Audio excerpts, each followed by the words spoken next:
Hi, my name is Kirby Gillis. I will be assessing my healthy husband today. This is Jared, a 32-year-old male with no previous health issues. 32.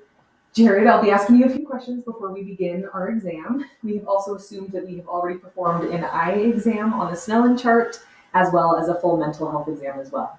Jared, That is correct. can you tell me your first and last name? Jared Gillis. Do you know what today is? August 11th. Okay. 2022. Great. And can you tell me who the current president is right now? The current president is Joe Biden. Great. The president before him was Donald Trump. The president before him was Barack Obama. Great. Duly noted. Like I said, we have previously performed a Snellen eye exam, which you have 20/20 vision. I'm first going to assess cranial nerve number 1, which is your scent. So if you can close your eyes for me. I'm going to have you smell 2 different things, and you can tell me if you can smell them. I'm going to occlude one nostril here and smell here. Okay, did you smell that? Perfect. And we'll occlude this one here. And smell this. Okay. Okay, perfect. Great, go ahead and open your eyes. So that was cranial nerve number 1. We will then assess cranial nerves number 3, 4, and 6. So if you can raise your eyebrows for me. And good, you can relax them. Now, if you'll look straight and follow my finger with just your eyes here, we'll assess your extraocular movements of your eyes. Perfect. Okay, great. And I don't have a pen light or an ophthalmoscope. Otherwise, I would use a pen light or a ophthalmoscope to assess perla. So if you can just look straight again, I'm going to look at your pupils with my light here. Keep your eyes just straight. We'll look at your pupil response here, and both pupils are equal round reactive to light interaccommodation. I'll assess with my hand in the middle to assess further. Okay, perfect. Pupillary response is intact. We will then assess cranial nerves 5 and 7. So if you can smile for me and frown and puff out your cheeks and open your mouth and bite down. And then I will ask about any pain here. Do you have any pain here? No. Okay. Perfect. I will then have a sharp and dull object. I'll have Jared close his eyes, and then I will ask if he can feel sharpness and dullness on his face. I don't have a sharp or dull object, so for now we'll just simulate that. Can you feel here? On the forehead. And here? On the left cheek. And sensation there. And on the right cheek. Perfect. So that is it with 5 and 7 cranial nerves. If you can actually do one more thing for me, take a drink of this water here and swallow. And I'll assess your swallow here. Okay, great. Then I have a tongue depressor, and I'll have you stick out your tongue and say and then I'll induce a gag reflex, and the gag reflex is intact. We will then move on to cranial nerve number 8, which is hearing. I don't have a tuning fork, again, otherwise I would tap the tuning fork and ask him if conduction is louder than air. On both sides here, conduction or air. And Jared, you can hear both of those things? Both. Okay, and then I would tap the tuning fork again, put it on the top of his head, and ask if you can feel it radiate down both sides. Can you feel that radiating down both sides? The radiation. Great. That is cranial nerve number 8. We will then move on to 9, 10, and 12, which is your tongue. So if you can stick your tongue out for me, move your tongue around, and then touch your nose with your tongue. Good. And then if you can put your tongue on the inside of your cheek and push out on one side and the other cheek. Good. And then, let's see. Okay. I think that's all with cranial nerves 9, 10, and 12.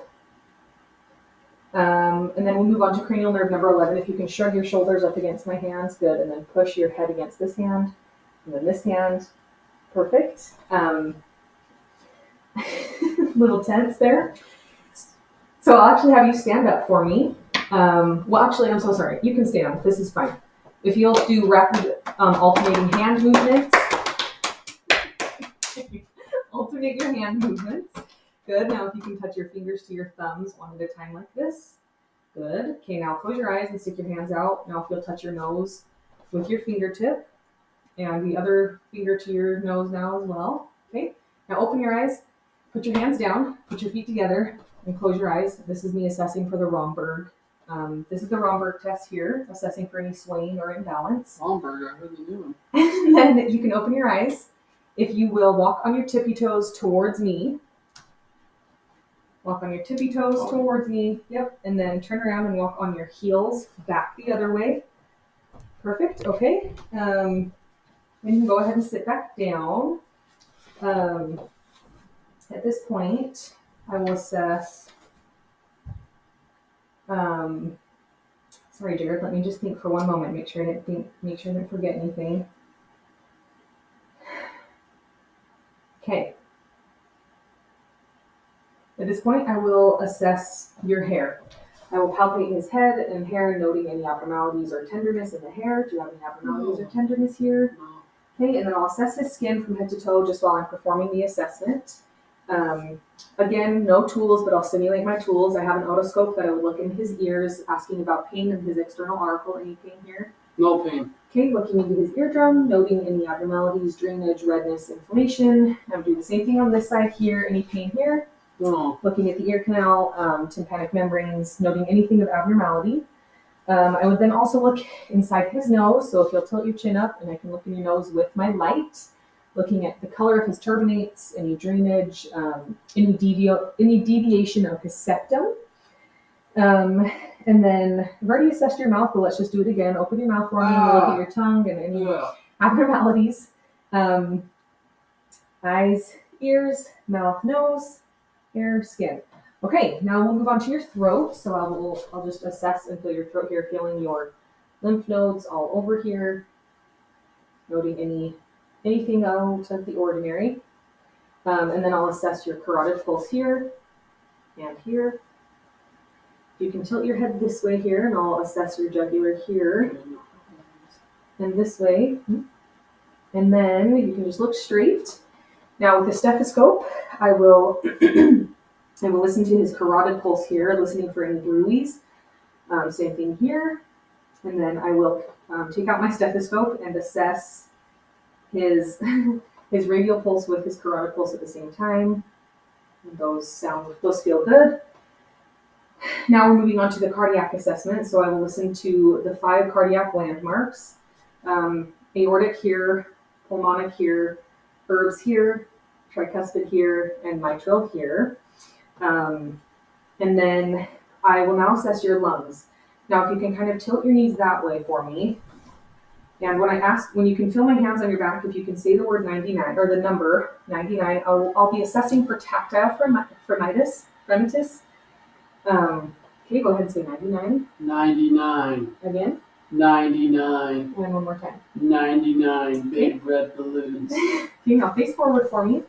And I will have you, now with the stethoscope in, I will listen to his lungs and have you say the letter E to assess for egophony. So say the letter E. E. Again. E. Again. E. One more time. E. Perfect. And then lastly, we will assess for whispered pectoriloquy. So I'll have you whisper the number 1, 2, 3. Whisper. Okay.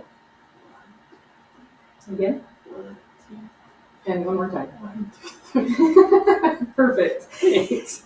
That's great. And then I would just assess in 7 other fields of his lungs with my stethoscope still in.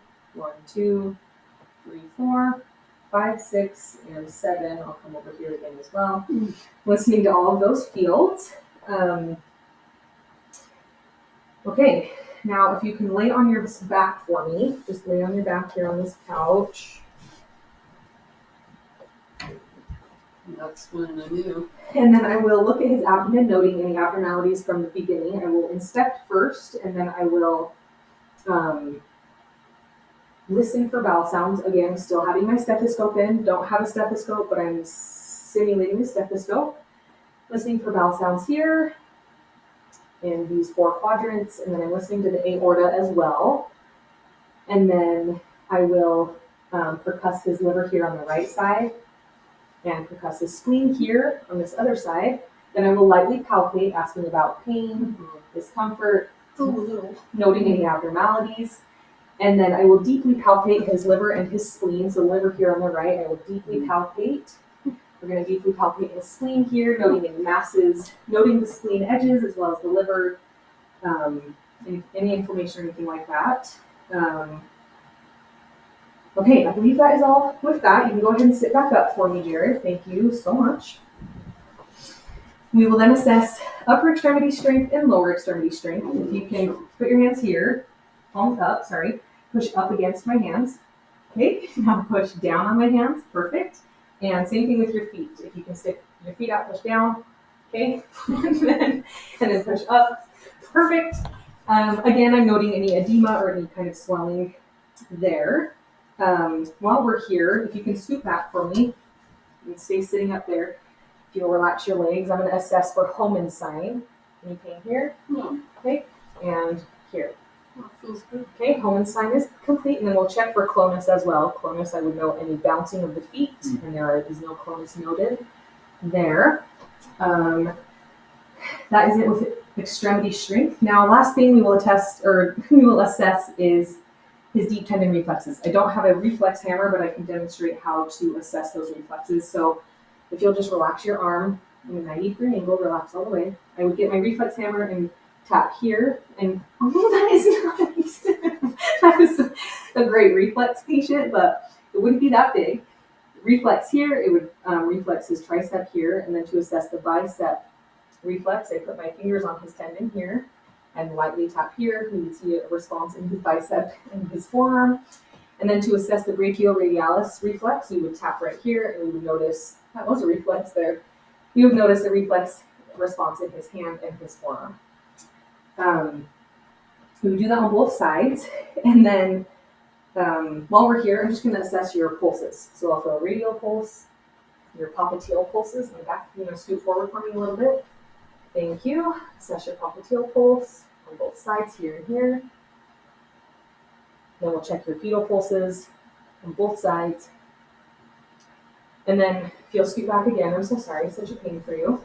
I'm going to assess patellar pulse, patellar reflex, as well as Achilles reflex. Again, with my reflex hammer, I will tap here and get my reflex again here, and then an Achilles response here and there. Okay, and that completes our head to toe assessment. Thank you for being a great patient, Jared. You were wonderful.